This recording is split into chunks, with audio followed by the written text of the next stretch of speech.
यानी ऐसा नहीं है, आशुतोष, पासपोर्ट भी नहीं बन पाएगा। जो नंबर्स अगर मैं यहां वोटर पर आईडी दिखाने कार्ड की बात है, कोशिश कर रहा हूं, जी, उससे बताए यह ना, दिखता है पासपोर्ट कैसे बनेगा फिर? कि विपक्ष के पासपोर्ट मन कैसे में एप्रीहेंशंस क्यों तैयार हो रही है, क्योंकि बहुत ही क्लोजली कॉन्टेस्ट इस तरीके से चुनाव हुआ था 2020 का, और आंकड़े उससे तय हो रहे हैं, और आपने अभी आंकड़े देखे। देखिए साहिल, मैं एक बात कहना चाहता हूं, उसको अन्यथा न लिया जाए। 1975 में जब इमरजेंसी हुई थी तो पूरी प्रक्रिया के तहत हुई थी, संविधान के थ्रू इस देश के अंदर इमरजेंसी हुई थी, और कोई भी चीज ऐसा नहीं था जो असंवैधानिक था, संविधान के थ्रू हुआ था। ये जो बार बार प्रक्रिया की बात की जा रही, बार बार प्रक्रिया की बात की जा रही है, मेरी तो समझ में नहीं आता है। मीडिया ने इतनी सारी रिपोर्ट दे दी है, डिजिटल प्लेटफॉर्म पे, अखबारों में कितनी तरीके की दिक्कतें पैदा हो रही है। इलेक्शन कमीशन ने एक बार भी एक्नॉलेज नहीं किया है कि उन गलतियों को सुधारने की कोशिश करेंगे या उनको ठीक करने की कोशिश करेंगे। उल्टे ऐसे पत्रकारों के खिलाफ एफआईआर दर्ज की जा रही है। ये जो एरोगेंस है इलेक्शन कमीशन का, ऐसा लगता है जैसे इलेक्शन कमीशन इस देश के नागरिकों के ऊपर कोई बहुत बड़ा उपकार कर रहा है। ये जो ब्यूरोक्रेसी में बैठे हुए लोग हैं, ये हमारे और आपके पैसे से इनको सैलरी मिलती है, ये एहसान जताना बंद कर दे, पहली बात। दूसरी बात, आप किन बीएलओ की बात कर रहे हैं? यही वो बीएलओ थे जिन्होंने फरवरी के महीने में पूरी लिस्ट बनाई थी कि नहीं बनाई थी? तब ये 20 लाख जो मृत लोग हैं, तब डिटेक्ट क्यों नहीं हुआ? इसकी जिम्मेदारी कौन ले रहा है? ऐसे अधिकारियों के खिलाफ क्यों कार्रवाई नहीं होगी कि 20 लाख लोग, आपको 3 महीने के बाद अचानक पता चल गया कि 20 लाख लोग उसमें मृत हैं? तो आप, एक ही संस्था है, एक ही बीएलओ है, उसी इलाके में काम करने वाले लोग हैं, तो फरवरी के अंदर होती है तो वो संख्या 4 लाख हो जाती है, और जब जून के महीने में होती तो 20 लाख हो जाती है। 16 नए लाख लोग अचानक मृत घोषित हो जाते हैं। किस संख्या पर मैं विश्वास करूं? किस बीएलओ पे मैं यकीन करूं?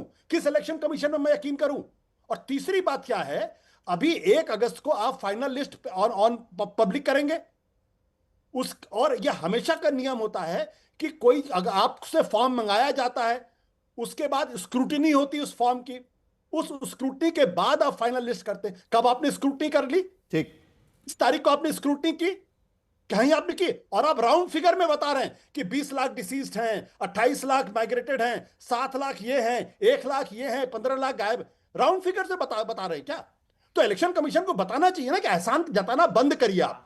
विपक्ष भी इस देश के अंदर गुरु प्रकाश इंतजार कर रहे हैं जवाब देने का, लेकिन आशुतोष जल्दी से, क्या इसका मतलब यह है कि तेजस्वी यादव जो कह रहे हैं कि हम चुनाव पर बहिष्कार डालेंगे, वो सही प्रक्रिया होगी चुनाव के लिए, डेमोक्रेसी के लिए? ये सही प्रक्रिया होगी क्या आशुतोष? पहली बात तो मुझे ये समझ में नहीं आती है कि भारतीय जनता पार्टी और जनता दल यूनाइटेड के लोग क्यों डिफेंड कर रहे हैं इलेक्शन कमीशन की। ये क्यों अपोजिशन और इलेक्शन कमीशन के बीच की बात। दूसरी बात मैं बताऊं, अगर स्थिति ऐसी पहुंच गई है कि भारत के विपक्ष को हिंदुस्तान के इलेक्शन प्रोसेस पर शंका पैदा हो गया है, और वो अगर बाइकआउट की बात कर रहा है, तो ये 1975 की स्थिति धीरे धीरे बढ़ती चली जा रही है। गुरु प्रकाश, चुनावी प्रक्रिया पर जब आशंका पैदा होगी, और अगर बीजेपी गुरु प्रकाश बहुत सारे सवाल आशुतोष यहां पर खड़े कर रहे हैं आशुतोष जी, और मैंने आपको नंबर्स भी दिखा दिया गुरु प्रकाश, आपको तो पता भी होंगे शायद नंबर से। देखिए कितना क्लोज कॉन्टेस्ट है, और ऐसे में 52 लाख अचानक पता चलता है कि 52 लाख वोटर हट गए। क्या सोचेगा कोई, बताइए आप। नहीं, देखिए, एक तो आशुतोष जी बहुत सीनियर जर्नलिस्ट, मैं बहुत सम्मान करता हूं। पहला तो उन्होंने इसकी तुलना इमरजेंसी से की, इमरजेंसी को जस्टिफाई करने का प्रयास किया। इमरजेंसी का 50वां साल चल रहा है सर, और पता है, आपने देखा आशुतोष जी, आपने कवर किया है लाखों लोगों की नसबंदी, मीसाबंदी, अधिकारबंदी। वहां अभी बोलने का क्या मतलब है? अब मैं आपका ट्वीट निकाल के दिखा दूंगा जहां आपने कहा है कि भाई चुनाव आयोग संवैधानिक संस्थान है, चुनाव आयोग पे बार-बार प्रश्न करना ठीक नहीं है। ये सिलेक्टिव होना ठीक नहीं है। पॉइंट नंबर 2, आपने कहा साहिल जी 52 लाख, अरे सर मैं आपके बीच, सर आपके बीच में नहीं बोल रहा था। वो सिर्फ ये कहने की कोशिश कर रहे हैं कि इमरजेंसी का समर्थन उन्होंने नहीं किया। आशुतोष, उनको खत्म करने दीजिए, आता हूं आपके पास, आपको करेक्शन का मौका मिलेगा। आशुतोष, मैंने इलेक्शन कमीशन को मैंने कहा था कि विपक्ष को ईवीएम पे शंका करना बंद करना चाहिए। अगर उनके पास सबूत है तो ईवीएम पर आशंका बंद करनी चाहिए। वो एसआईआर प्रक्रिया की अब बात चल रही है। गुरु प्रकाश, आपका जवाब खत्म करिए। गलत बयान नहीं कर रहे हैं। ठीक है गुरु प्रकाश, आपका जवाब खत्म करिए। अरे सर, अरे सर मैं नहीं आशुतोष जी, मैं शांत हो जाता हूं, आप बोल लीजिए। ये व्याकुलता का परिचय क्यों दे रहे हैं? मैं तो सिर्फ ये कह रहा हूं कि भाई चुनाव आयोग को लेकर के, और आपने भी अरे अब सर सर समय बर्बाद करना है तो बताइए। नहीं बोलिए गुरु समय प्रकाश, बर्बाद बोलिए, करना उन्होंने है तो सिर्फ करेक्शन बताइए। किया। नवीन चलिए चावला बोलिए, कौन थे सर? बोलिए, आप नहीं अरे नहीं देखिए साहिल जी नवीन चावला कौन थे? आपातकाल की बात हो रही है ना। नवीन चावला कौन थे? नवीन चावला को लेकर के शाह कमीशन ने क्या कहा था? He is unfit to hold any public office. 2009 में किसने बनाया था उनको सीईसी? मुख्य चुनाव आयुक्त किसने बनाया था? शाह कमीशन के बोलने के बावजूद वही नवीन चावला जो कहते थे कि मैं इंदिरा गांधी का तीसरा स्वघोषित पुत्र हूं। अब ये बात कर रहे हैं चुनाव आयोग की। पहली बार साहिल जी आपको यह समझना है, दर्शकों को समझना है कि चुनाव आयुक्तों की नियुक्ति में जो ईसीसी से तय हो जाता था, अपॉइंटमेंट कमेटी ऑफ कैबिनेट से, नेता विपक्ष को भी उस कमेटी में रखा गया है। सदन का हस्तक्षेप पहली बार हो रहा है। 52 लाख आप कह रहे हैं, पूरा ब्रेकअप दिया हुआ है। साफ झूठ बोल दिया जाता है कि ग्राउंड और चीफ जस्टिस को उस कमेटी से निकाल दिया है। लेकिन गुरु प्रकाश, हम जरा एसआईआर पर लौट के आते हैं। हम जरा एसआईआर पर लौट कर आते हैं। जो कुछ सवाल उठाए गए हैं उसका जवाब लेते हैं ना हम जरा, क्योंकि आशुतोष कह रहे हैं कि पूरी प्रक्रिया पर वो सवाल यहां पर उठा रहे हैं एसआईआर की, और खास करके इस नंबर के परिप्रेक्ष्य में तो वो कह रहे हैं कि इसके वजह से पूरा चुनाव का माहौल बदल सकता है। इतना क्लोज कॉन्टेस्ट है, 153 सीटें 20,000 से कम मार्जिन से जीती है, हारी गई है। तो जो 20 मार्जिन से कम मार्जिन से सीट हारी गई है, वो सारे के सारे 20,000 के लोग के वोट कट गए क्या? नहीं, वो सारे 20,000 लोग के वोट कट गए क्या? आप कैसी बात कर रहे हैं? कैसे अजम्पशन और कैसे पूर्वाग्रहों के साथ जा रहे हैं कि जो 52 लाख है, जिसका स्पष्ट क्लासिफिकेशन दिया हुआ है साहिल जी, 18.7 लाख मृत घोषित, 26 लाख से ज्यादा स्थायी रूप से स्थानांतरित, 7.5 लाख कई स्थानों पर दर्ज, 11,484, इतना स्पेसिफिक है। हम यहां चुनाव आयोग के प्रवक्ता नहीं है सर, लेकिन हम संविधान संगत प्रक्रिया के प्रवक्ता हैं। संविधान और लोकतंत्र के नाम पे राजनीति आप करिएगा, लेकिन जहां संविधान लोकतंत्र की स्वायत्ता की बात होगी वहां शंका और संदेह प्रकट करेंगे। अरे अंतर तो एक वोट का भी होता है। महाराष्ट्र में साहिल जी आपने देखा था, एक वोट से एक व्यक्ति जीता है। राजस्थान के सीपी जोशी का लोकप्रिय केस है। अब एक वोट जो हार गए हम, वो हमारे ही वोटर था और वो कट गया है। किस प्रकार की बातें कर रहे हैं भाई? आप अपने पराजय की पटकथा को लिख रहे हैं, आपको अपना पराजय दिख रहा है, आपको लग रहा है कि हम कारण क्या देंगे, जस्टिफिकेशन क्या देंगे, तो अभी से माहौल बनाया जा रहा है। अरे अभी से माहौल बना रहे हैं, आप क्या प्राप्त कर लेंगे इन सब चीजों से? सुप्रीम कोर्ट का मान करते हैं नहीं करते हैं, संविधान का मान करते नहीं करते हैं, लगातार संवैधानिक संस्थानों की स्वायत्तता, डिबेट एक बार फिर संविधान पर आ गई है आशुतोष। प्रकट करना ये कहां तक अधिकार है चुनाव आयोग का, चुनाव आयोग उस अधिकार के तहत कर रहा है। दो और ये चीजें पहले भी साहिल, हो चुका है आशुतोष। साहिल दो चीजें बड़ा अच्छा लगता है जब भारतीय जनता पार्टी के लोग कहते हैं उन्हें संविधान में यकीन है। वो आरएसएस के प्रमुख की बातों को नहीं सुनते, उनको तो ये अच्छी बात है कि भारतीय जनता पार्टी के लोगों को भी लगने लगा कि उनके संविधान में यकीन है। दूसरी बात मैं कहना चाहता हूं, सुप्रीम कोर्ट ने इलेक्शन कमीशन से कहा था या नहीं कहा था? कहा था कि आप सिटीजनशिप चेक नहीं कर सकते। उन्होंने कहा था कि नहीं कि आप आधार कार्ड लीजिए, वोटर कार्ड लीजिए, राशन कार्ड लीजिए। क्यों नहीं इलेक्शन कमीशन ने बात मानी? ये एरोगेंस किस बात का है भाई? सजेस्ट किया था आशुतोष, सजेस्ट किया था, आप सोचिए, बोला था, उन्होंने कहा था कि आप क्यों नहीं लेना चाहते। चुनाव आयोग ने एफिडेविट फाइल किया है। थोड़ा सा करेक्शन आशुतोष, चुनाव आयोग को सुप्रीम कोर्ट ने सजेस्ट किया था कि आप इसके बारे में क्यों नहीं सोचते। उसके बाद चुनाव आयोग अब छाती ठोक के कह रहा है कि एफिडेविट फाइल करके कह रहा है कि हम नहीं ले सकते। हाँ बिल्कुल, मैं और ये सरकार का डेटा दे रहा है कि रेशन कार्ड हम नहीं ले सकते, 4 करोड़ फेक रेशन कार्ड पाए गए थे, ऐसा केंद्र सरकार ने कहा था करके। उसी का हवाला दिया जा रहा है। सुप्रीम कोर्ट ने चुनाव आयोग की मर्यादा को बरकरार रख स्पष्ट तौर पे कहा था कि आप एक संवैधानिक संस्था है, इसलिए हम आपको बाइंड नहीं कर रहे हैं। लेकिन अगर सुप्रीम कोर्ट को सजेशन दे रहा है, सुधांशु धूलिया जी, जो जस्टिस सुधांशु धूलिया है, उन्होंने कहा आप मुझसे डॉक्यूमेंट मांगेंगे तो मैं नहीं दे पाएंगे।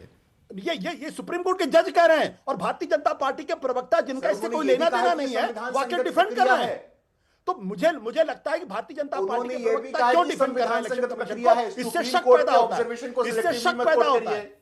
और मैं एक बात और आपको बता दूं, के ऑब्जर्वेशन को सिलेक्टिवली मत कोट करिए। ये पूरी की पूरी प्रक्रिया जो है कहीं ना कहीं दलित और पिछड़ा विरोधी होगी अंत में, क्योंकि सबसे ज्यादा डॉक्यूमेंट दलित और पिछड़ों के पास ही नहीं होगा। ठीक है, कुल मिलाकर एक बार जरा मैं क्लैरिफाई कर दूं, सुप्रीम कोर्ट ने यह कहा था कि हम भी संवैधानिक संस्था है, चुनाव आयोग भी संवैधानिक संस्था है, चुनाव आयोग इसके बारे में सोच सकता है। यानी सुप्रीम कोर्ट को जो लग रहा था वो उन्होंने चुनाव आयोग के सामने रखने की कोशिश की। चुनाव आयोग कह रहा है कि हम उस बात को नहीं मानेंगे क्योंकि हमें लगता है कि वो पहचान पत्र नहीं है। जल्दी से मुझे कमेंट अमीन जी से लेनी है इस बारे में कि जो आंकड़े हम दिखा रहे थे, नंबर 1 और नंबर 2, जो सवाल आशुतोष यहां पर उठाने की बार बार कोशिश कर रहे हैं और तमाम पैनल भी उसको लेकर उठाने की कोशिश कर रहा है कि 6 महीने पहले जनवरी महीने में यहां पर वही रिवीजन की प्रक्रिया होती है और उसके बाद अब 6 महीने के बाद अचानक वो मरे हुए वोटर्स का नंबर बढ़ जाता है। क्या ऐसा होता है कि क्या तब लोगों ने काम ठीक से नहीं किया था, या आज थोड़ा ज्यादा एफिशिएंटली किया जा रहा है जिसके वजह से नंबर्स अचानक बड़े हुए यहां पर नजर आ रहे हैं और डबल ट्रिपल नंबर बड़े हुए नजर आ रहे हैं? मोहम्मद अमीन, ये तो सवाल उठता है ना कहीं कहीं। सघन, ये देखिए साहिल जी, ये सघन जांच की गई है और अपोजिशन लीडर के कहने पे की गई है, जिन्होंने भी महाराष्ट्र में ये मुद्दा उठाया था, हरियाणा में उठाया था और दिल्ली में उठाया था कि कुछ वोट जो हैं बीजेपी के लिए डाले गए हैं, कुछ वोट बीजेपी के लिए काटे गए हैं। तो अब ये सघन जांच हो रही है कि जो पहले जांच हुई थी उसके बाद जो जांच हो रही है फाइनली, तो इसमें क्या दिक्कत आ रही है मेरे समझ में नहीं आ रहा। जहां तक सवाल है इलेक्शन न लड़ने का, तो हमने कश्मीर में भी चुनाव आयोग ने इलेक्शन कराए हैं, उस पर हुर्रियत ने अगेंस्ट गई थी और लोग भी गए थे, तो क्या इलेक्शन नहीं हुआ था? कश्मीर में चुनाव हुआ था और इलेक्शन कमीशन चुनाव कराएगा। 25-27% वोटिंग तब हुआ करता था। आशु, तो जल्दी से आपकी बात खत्म करिए, उसके बाद आरजेडी के प्रवक्ता के पास भी जाए। बोलिए। देखिए, जो बात अभी अमीन साहब कह रहे हैं, दरअसल मौजूदा इलेक्शन कमीशन ने मान लिया कि उनकी पूरी की पूरी प्रक्रिया ही फाल्टी है। या अन्यथा पिछले 4 महीनों में कोई बिहार के अंदर कोई एपिडेमिक तो हुआ नहीं, कोई महामारी तो आई नहीं, कितनी बड़ी संख्या में लोग मर गए। तो जो संस्था जो पहले की पूरी लिस्ट को ठीक से नहीं कर पाई है, उसके लिए सघन करना पड़ रहा है। आखिरी रिमार्क जल्दी से प्रोफेसर मेहता, ये सब सुनने के बाद क्या आप अभी भी अड़िग है कि चुनाव नहीं लड़ेंगे? 20 सेकंड में आपका जवाब चाहिए मुझे, क्योंकि समय मेरा खत्म हो रहा है। क्या अभी भी आप अड़िग है, क्योंकि कांग्रेस ने अभी तक तय नहीं किया है इसको लेकर?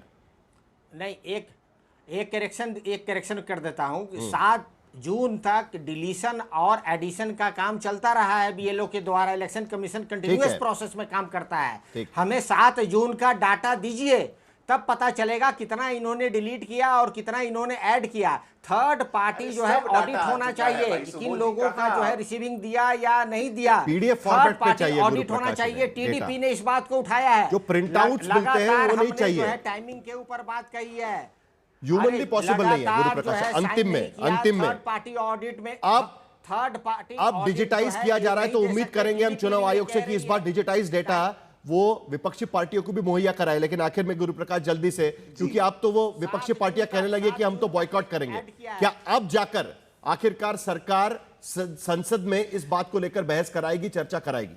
क्योंकि बार बार इसकी मांग लगातार हो रही है, पिछले 3 दिन से हो रही है। अरे